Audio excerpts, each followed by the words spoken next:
Hello student, आप सबको पढ़ाने के लिए लाइव फाउंडेशन कोर्स। देखिए, आप सभी वीडियो को देखने से पहले वीडियो को लाइक और सब्सक्राइब जरूर कीजिए। आज क्या पढ़ना है तो फाउंडेशन कोर्स में पहला चैप्टर क्या है, तो ये चैप्टर क्या है, पर्यावरण का अर्थ और विषय क्षेत्र, meaning and scope of environment. क्या पढ़ना है तो पर्यावरण का अर्थ और विषय क्षेत्र, meaning and scope of environment, वातावरण, वातावरण के बारे में पढ़ना है। विषय क्षेत्र के बारे में पढ़ना है। पर्यावरण किसको कहेंगे, विषय क्षेत्र क्या है, ये सब के बारे में पढ़ना है।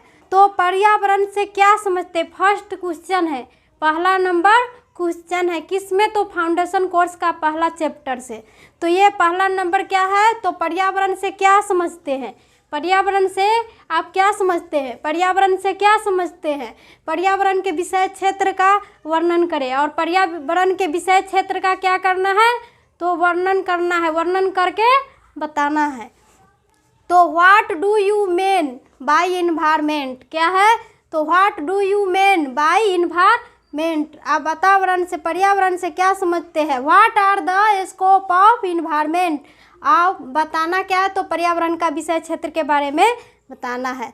तो ये हो गया।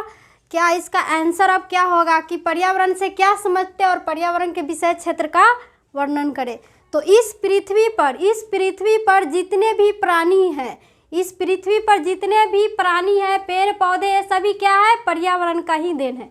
ये सभी किसका देन है, तो पर्यावरण का ही देन है। यही क्या होगा कि पर्यावरण से आप क्या समझते हैं, तो पर्यावरण क्या है, तो पर्यावरण इस पृथ्वी पर जितने भी पेड़ पौधे प्राणी जितने भी है, ये सभी क्या है, तो ये सब पर्यावरण का ही देन है।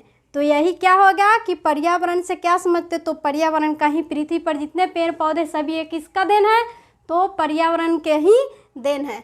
तो इस पृथ्वी पर जितने भी प्राणी हैं, पेड़ पौधे हैं, सभी पर्यावरण का देन है। पर्यावरण के ही देन से क्या है, तो पृथ्वी पर पेड़ पौधा प्राणी मानव सभी ये सब किसके देन है, तो पर्यावरण का।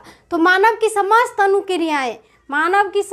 अनुक्रियाएं, भोजन वस्त्र मकान आदि, भोजन वस्त्र और मकान आदि, प्रमुख उद्यम, सामाजिक आवश्यकता, उच्च स्तरीय आवश्यकता, सामाजिक स्तरता और उच्च स्तरीय आवश्यकता, और सौर मंडलीय भी क्रियाकलाप आदि का सीधा संबंध पर्यावरण से है। ये सौर समाज में भी है क्या, स्तरित, उच्च स्तरित, ऊर्ध्व सामाजिक आवश्यकता, उच्च स्तरीय आवश्यकता, ये सब किसका देन है, तो ये सभी पर्यावरण का ही देन है। ये सभी क्रियाकलाप का सीधा संबंध किससे है, तो सब पर्यावरण से ही है। पर्यावरण से क्या समझते, तो पर्यावरण जितने भी पृथ्वी पर पेड़ पौधे मानव सभी है, ये सब किसका देन है, तो ये पर्यावरण का ही देन, पर्यावरण के ही देन से ये सभी जीवित है पृथ्वी पर, ये सब पर्यावरण का देन है। तो यही हुआ, पर्यावरण से क्या समझते, तो पर्यावरण यही है, पेड़ पर जितने पृथ्वी पर पेड़ पौधे ये सभी है, मानव, ये पेड़ पौधे ये सभी किसका देन है, तो पर्यावरण का। पर्यावरण का विषय क्षेत्र, स्कोप, पर्यावरण का विषय क्षेत्र किसको कहेंगे, तो पर्यावरण विषय क्षेत्र स्कोप, पर्यावरण भूगोल का विषय क्षेत्र काफ़ी बड़ा है। पर्यावरण का विषय क्षेत्र किस में बड़ा है, तो भूगोल के क्षेत्र में, किसके के क्षेत्र में है, तो भूगोल के क्षेत्र में बड़ा है। किसके क्षेत्र में बड़ा है, तो भूगोल के क्षेत्र में बड़ा है। पर्यावरण का विषय क्षेत्र स्कोप किस में बड़ा है, तो भूगोल के क्षेत्र में बड़ा है। तो इस पृथ्वी पर संपूर्ण जैविक और अजैविक, इस पृथ्वी पर जितने जैविक और अजैविक है तत्व, जैविक और अजैविक क्या है, ये तत्व है, जैविक और अजैविक तत्व पर्यावरण भूगोल के अंग है। पर्यावरण भूगोल के क्या है, ये सभी तो अंग है। पर्यावरण के भूगोल के क्या है, ये सब तो अंग है। जैविक और अजैविक तत्व ये सब क्या है, तो पर्यावरण का एक अंग है।